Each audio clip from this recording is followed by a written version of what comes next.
All right, here we go in the Shatkin First Down Buffalo pregame show. Rich Gaenzler with an old buddy. Haven't seen him in a bit, but he's very active still on social media and with his pen to paper, I think, or perhaps typewriter. No, I think you've graduated probably to a computer keyboard, maybe even a tablet, Scott Pitoniak. How are you? I'm doing fine. I not gone to the tablet yet, but a keyboard, yes, and a computer, a laptop. That's what I use. Awesome. Scott is an established, decorated writer, 100 journalism plus awards, a columnist a long time for the Democrat and Chronicle. I grew up in Rochester reading Scott, and just amazing works over the years. And he's written a bunch of books as well. You wrote a book with Steve Tasker. You wrote a book with Jim Boeheim. You wrote a book with Lou Graham. And I hope to be interviewing him at some point along the way during the football season as well, which will be fun. I'll ask you for some tips on how to approach that interview at some point. And of course, you have the new book, If These Walls Could Talk, with play-by-play man John Murphy, who, of course, I worked with for years. And you guys were kind enough to actually give me a mention on page 57. It's like one of my favorite claims to fame probably ever. But we appreciate you coming on, and I want you to talk about the book in a moment. First, though, obviously, Bills, you've been around the Bills in one form or another for 40 plus years, right? You've seen the good, you've seen the bad, you've seen the ugly. Monday was pretty ugly, but correct me if I'm wrong, Scott. I think you tweeted something to the effect of, even though he didn't play well and he blamed the loss on himself, you think Josh shouldn't be down on himself. Oh, he should be down on himself for that performance, but I still think that he's he's your best shot. There's no question about it. He's in a funk, and you can argue that the funk goes back to last season. And I think we saw some old Josh tendencies of the hero ball, which I equated to can result in zero ball, which it did Monday night. But I think he's just trying to do too much. I think the way that last season ended, really left a bad taste in a lot of people's mouths and stuff. Him in particular, was a lackluster performance, and I think it was understandable given all the outside things that went on with this team and this community last year. But I think he was really so hyped up and wanted so badly, to come out with this enormous performance. And it was one of those cases, Bull, where I think you just need to get the job done. You just need to get out of town with a W. And obviously, what made it even more painful is that 4 snaps into the game from the Jets' perspective, their star is out. And now you got Zach Wilson, and you should be able to beat him any day of the week. And so I just think he just forced the issue, and that was unfortunate. But I would be shocked if he does not bounce back with a tremendous performance, and if the whole team doesn't bounce back with a tremendous performance this week. Yeah, I agree with you completely. And sadly, it's not Josh Allen against Zach Wilson. I mean, if it was man on man, he's winning every day, all day, 10 out of 10 meetings. Maybe Zach Wilson gets one in, but it wasn't that way. And to that point, you have to give some credit to the Jet defense, who played the Bills terrifically even a year ago. Yeah, without question. And that's the other thing. If you're looking for another positive from the Bills' perspective, you're not playing the Jets' defense every week. It has been, at least for the last 3 or 4 games, a bad matchup for the Bills. And, and athletes and teams have bad matchups, teams that just, get them out of kilter. And I think that, the Jets are certainly that. The Jets' defense is certainly that so far in recent years for Josh Allen. So, yeah, I mean, the Jets have an extraordinary front, and they have what the Bills hope to have, and that is to be able to put pressure on the quarterback with just your front guys, without blitzing. And the Jets, I think the stat last year was that they were among the best, the top 3 or 4 pressure teams, getting to the quarterback and so forth. And yet they were also the team with the 3rd least number of blitzes. So, yeah, no, I mean, this was a very good team. And, but all that said, Josh just made some really mind-numbing decisions. Yeah. I mean, they were poor decisions.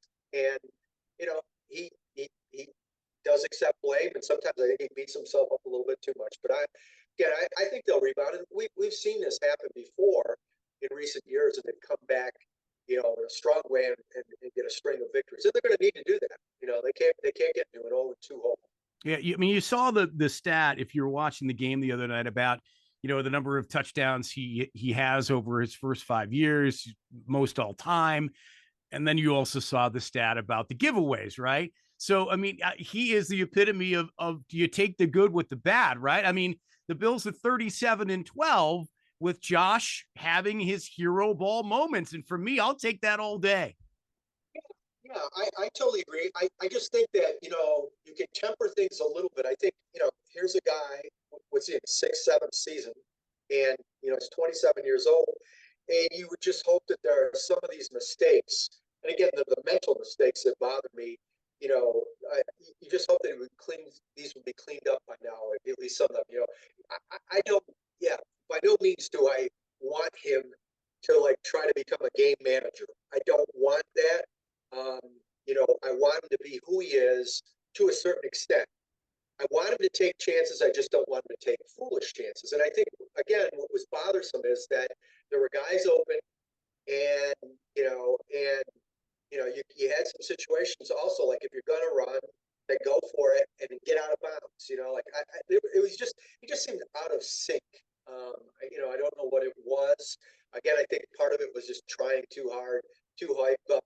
Let's get off to a great start, and he really forced the issue, and it didn't work out. But no, I don't want him to change completely, but I do want him to change a little bit. And that football maturation, I'd like to see some better discretion, better decisions. Yeah, I would agree with your sentiment in that this was not a crippling loss for the Bills. I think, if it had happened, let's say 5-6 weeks into the season, after maybe another loss a little bit earlier in the season, then you got to start questioning what's going on with this club. But you also have to be realistic, to your point, about this year's schedule. This year's schedule for the Bills is absolutely brutal. It's what you get when you finish first in your division. You're going to get the best, and this year they're getting the best from both conferences. So this is a absolute 1 week at a time season for this team, and that's how they have to approach it, and that's how they have to go into this Vegas game about it as well. All right, let's get to the book and talk a little bit about, first of all, how it came about. And listen, you've written, as I mentioned, a lot of Bills books, and I'm going to ask you about that in a second. But how did this particular book come about? Was it you going to Murph going to you, somebody getting the two of you together? How did it work out? Well, it's published by Triumph Books out of Chicago, and I've done a number of books, including a few previous Bills books and also the Lou Graham collaboration as well. First off, Murph and I go back a long, long way. Like, he became the color guy for Van Miller back in 1984, and I started covering the team for the Democrat Chronicle in 1985. And you know how it is, like when the group of people who cover the team together, you get to know them, you're on the road with them. And so I've known Murph for a long time. We've been friends for a long time. I stopped really covering the team regularly probably about 5 or 6 years ago. I mean, I still write about them in my weekly column and that sort of thing. But, so I kind of lost touch a little bit with Murph. But so I was approached by Triumph. They have this series called If These Walls Could Talk, and they've done it for a number of teams, both pro and college. And they said, who would be a good guy? And I've already done a collaboration with Steve Taster. Steve would have been a great guy, but we've already done that type of book. And so they said, who else? And I thought, well, I think John Murphy would be great.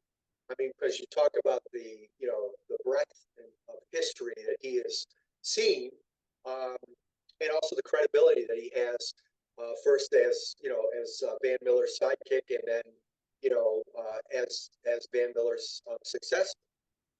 And so, John and I had talked about this a few years ago. It wasn't just the right time for him. And then he kind of approached me again. He goes I feel like this is a good time. And so this was about a year and a half, 2 years ago. And so we approached Triumph, and they were all for it. That's kind of how it came about. So what we would do is I'd go to Orchard Park and, once a week, and we'd sit down there and essentially play word association. I have my phone recorder right there, and we'd be talking about this coach or this game or this player, and we tried to get some behind the scenes stories and stuff, and John's perspective. And I also, one of the things that I really wanted to get across in this book with him is his Buffalo roots. You know, John, I think, comes at this from a different perspective than many play-by-play broadcasters of NFL teams or Major League Baseball teams or NBA teams, in that he grew up here. He gets Buffalo, and he gets what this team means to the psyche of this town in this region. And it means more than in other places because there's many other teams, many other options of things you can do. It's it's part of who we are here in Western New York, and we probably, as John we wrote in the book, Bills fans probably invest too much time, money, and emotion in this. As Guilty. we're seeing, like, yeah, and we see how people are down, really down this week, right? But they'll be okay come kickoff here Sunday and stuff like that. So we kind of, it's kind of a theme that goes throughout this book. It's not a narrative that goes like in the beginning and right to the end, but we do. There's a lot of getting into what him growing up in Lockport and listening to Van as a kid, and then just kind of falling into this career as a broadcaster and bringing that Buffalo sentiment, mentality, chip on the shoulder, understanding to his broadcasts. You could be considered, with all the books you've written, sort of an unofficial Bills historian. And so to this question, doing the book, I would find it really hard to believe that you learned something new while doing the book, considering all the books that you've written about the Bills and through their history. But were there some things that you were surprised to learn? And can you pick maybe one or two out anecdotally that you remember, when your sit downs with Murph, you're like, how did I never know this kind of moment for you?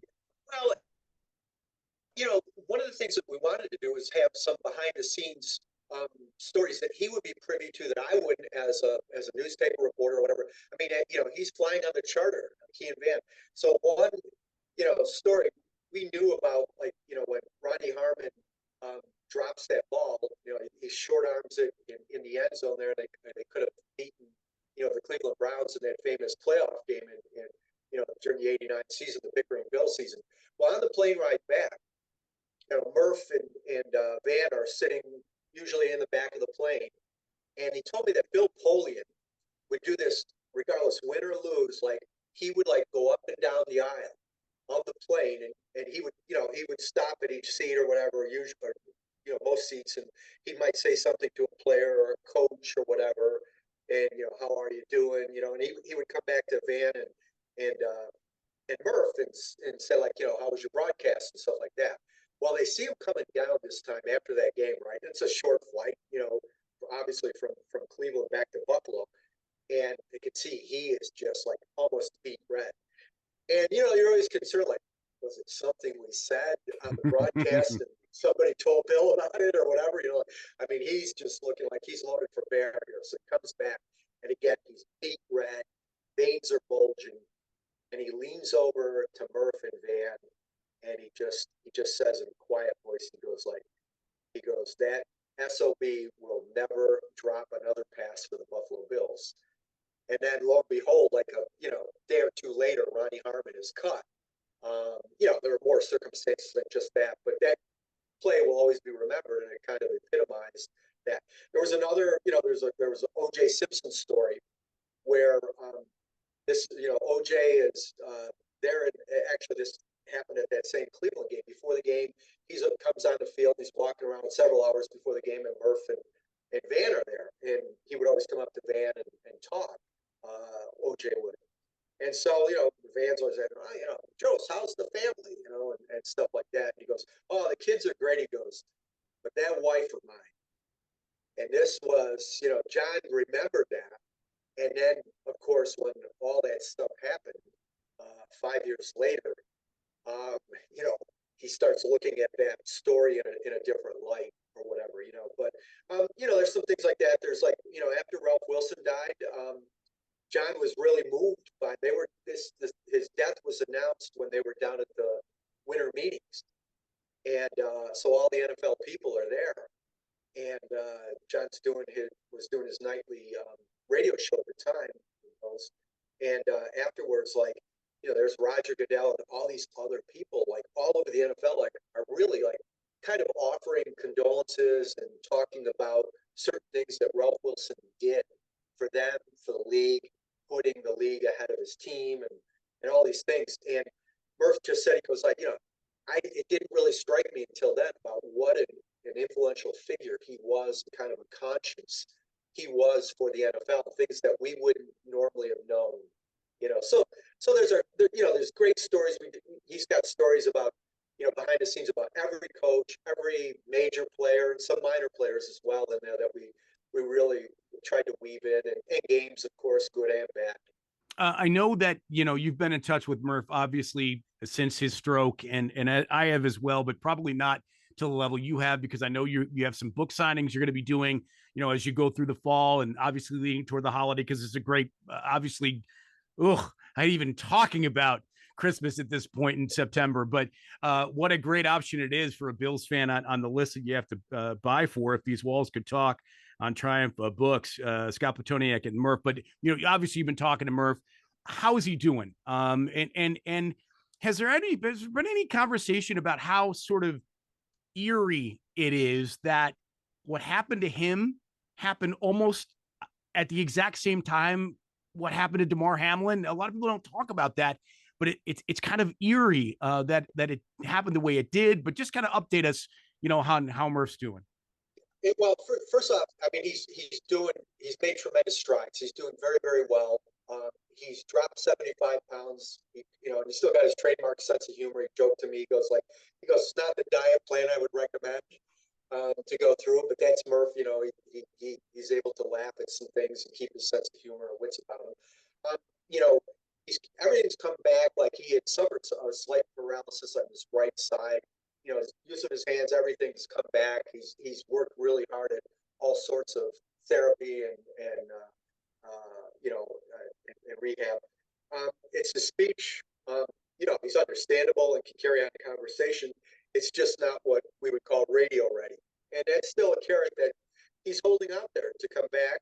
I think it's a motivation. Strokes are strange things. They affect people in all different ways.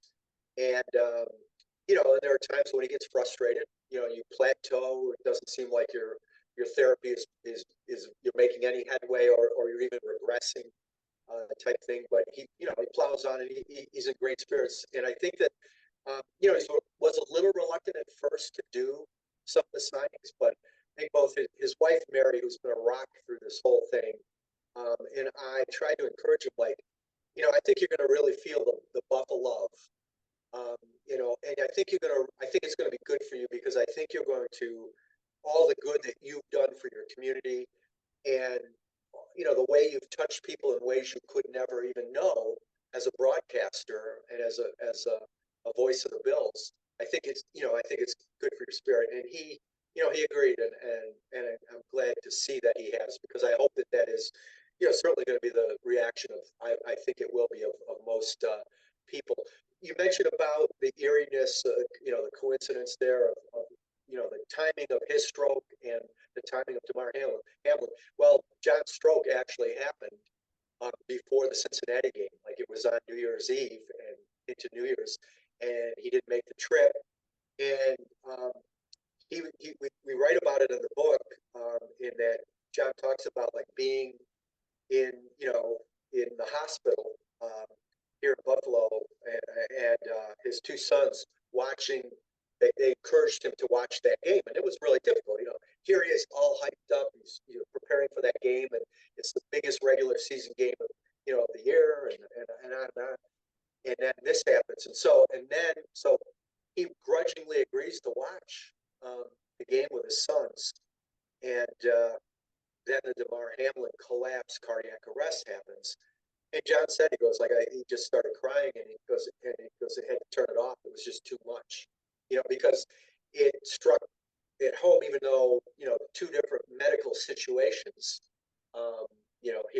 Here he is, dealing with his own near tragedy, John, and then having to see this. So it was a really difficult time. But by the same token, he's also been inspired and encouraged by what DeMar has done and how far back he's come. And again, two different medical issues here, get it completely, but still you're dealing with tremendous adversity, personal adversity. And so, you glom onto whatever positive stuff you could see or inspiration that you could find. Yeah, for sure. All right, Scott. Well, where can people find the book? And I know people are going to be looking at, all around Western New York, and even if they want to travel to or from, people will see this, online and places like that. So, where can people buy the book? Number one, and number two, where can they find out about future signings that you guys might be doing? You can definitely get the book at any bookstore. So all your Barnes and Nobles in the Buffalo area will have it. The Bills store at Highmark Stadium will have it. For those out of town Bills fans, you certainly can go to Amazon and order it, or you can go to Triumph Books website and order it as well. It's out there. It just came up. The official release date was September 12th, and yeah, we're going to do some signings at a couple of Barnes and Nobles in Buffalo. We've already arranged, and there's going to be more as the holiday season goes on. So we'll be posting, and we'll try to get the word out as best we can. Both John and I will have it on our Twitter accounts, Facebook, you name it. We'll get it out there and try to get it out to the local media as well. Awesome. It's great to see you, man, and congratulations on the new book, obviously. And I know that your love for covering sports will never end. And we appreciate your breakdown of the current Bills, obviously going forward and looking toward the Raider game on Sunday at Highmark. Great seeing you. Don't be a stranger. And let's do another one of these in more detail about the book in another time, if you wouldn't mind. I would love to do that. It's always great being with you, Paul. All right, Scott. Thanks so much. It's Scott Pitoniak. If These Walls Could Talk, he and John Murphy talking about Murph's history with the Bills and more. Check it out. Amazon, Barnes and Nobles, and certainly any place else you can find the books, the Bill store at Highmark, and more. All right, coming up next, we'll get into the Mafia. We'll break down the Bills and Raiders as well when we come back on the Shatkin F.I.R.S.T Down Buffalo pregame show.